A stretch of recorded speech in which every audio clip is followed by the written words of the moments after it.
Hi, welcome to the Developmental Cognitive Neuroscience Lab. My name is Ashley. That's pretty good! That was good! In our lab, we research a phenomenon known as perceptual narrowing. It basically refers to a process in which infants get better at processing stimuli they regularly encounter in their everyday life, and worse at processing stimuli they are rarely exposed to. When infants are born, they're like a blank slate. They are very malleable and can learn very quickly because they are so sensitive to a broad range of stimuli. For example, young infants can process monkey faces and human faces with similar efficiency and accuracy.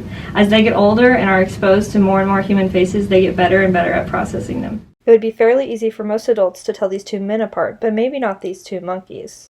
Just like anything else we practice over and over again, this expertise makes sense, but what factors exactly are involved in perceptual narrowing is still pretty unknown. By 9 months, infants raised in racially homogeneous environments are better at recognizing own race faces, but are better at categorizing other race faces as quote-unquote other.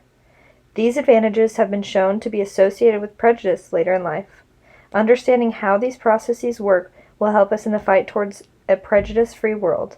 So, this is what my research investigates. To do this, we use EEG to measure the neural activity associated with infant attention and memory.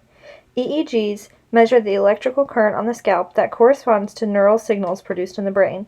We look at what's happening in a 9-month-old's brain as they are shown faces of their own race and faces of a different race. My research specifically looks at how infant attention changes from when they are first shown a novel face of either their own race or of another race to when they should be done processing and be able to recognize the new face. I analyzed the EEG to see how attention differed when shown own or other race faces. I found that infants devote greater levels of attention to other race faces when compared to own race faces across both sets of trials. We predicted that infants tested with other race faces would show greater attention in late trials in comparison to early trials due to incomplete processing of the face during the early learning trials.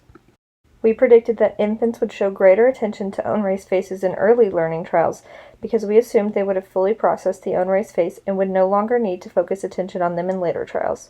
Although our results for these two predictions were consistent in direction, these findings only approached statistical significance.